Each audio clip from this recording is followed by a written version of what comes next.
while they have enough to scrape by, they are always thirsty. They have learned to extract the dew from the blades of grass in the morning, and they have found a little bit of rain once in a while, so they have just enough to survive. But when they go to bed at night, they dream of water, water, water. Meanwhile, there is a range of mountains far away, and in the top of that mountain range, there is a vast, crystal clear lake of wonderful, cold, refreshing water.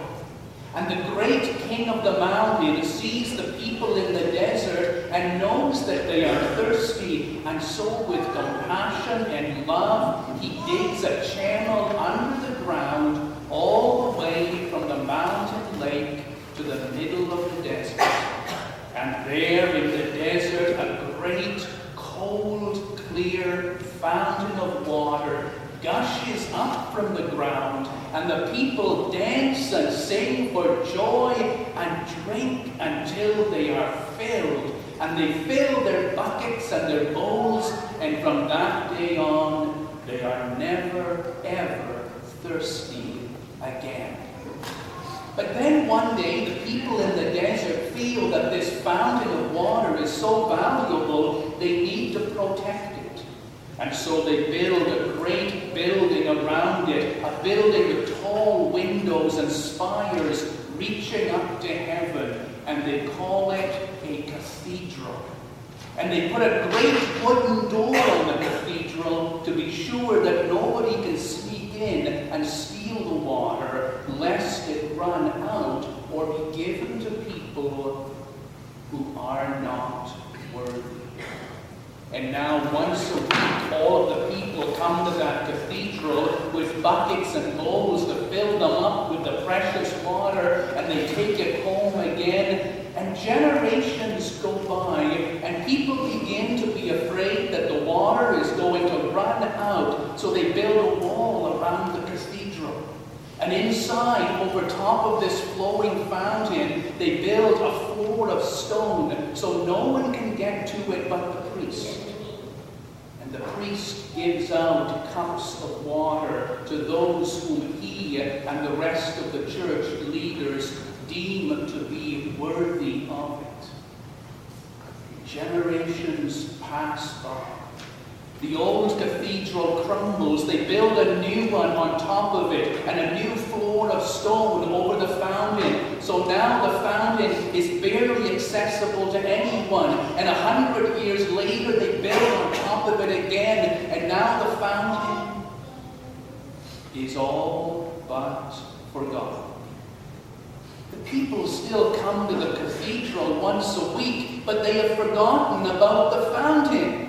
They've gone back to living off the dew of the ground and the little bit of moisture they can squeeze from here or there. They forget that once there was an endless fountain springing up, enough for the whole world.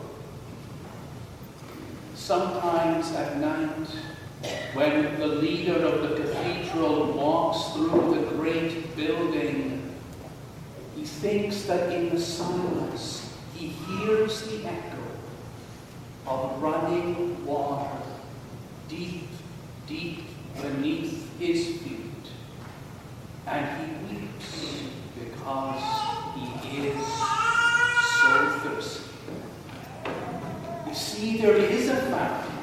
The fountain is the love and the mercy of the Creator of the universe. And that great God has seen that we are hungry and put the fountain right in the middle of humankind, the fountain of God's healing love, and out it flows that all can drink until they are satisfied. But we, the church, have decided to defend and to guard that fountain. We have put a building around it and a stone floor over top of it because we don't want anyone getting that water unless they are worthy. It might run out, we think to ourselves, and And so we guard it and we barricade people from coming to the fountain of God's love. That's what the church was like in the time of Jesus. The Pharisees and the leaders had made access to God's love so difficult that nobody could get it. They thought that the task of the church was to make people afraid and to make people feel unworthy. They had forgotten that they had the fountain of love, the fountain of mercy. And so when Jesus came, he came in order to tear down that church, to tear down all the stones that had been set on top of the fountain, so the fountain could flow freely again and the whole world would come to it. At Matthew 23:13, Jesus says these words, "Woe to you, scribes and Pharisees, for you lock the door of the kingdom of heaven in the face of those who want to go in."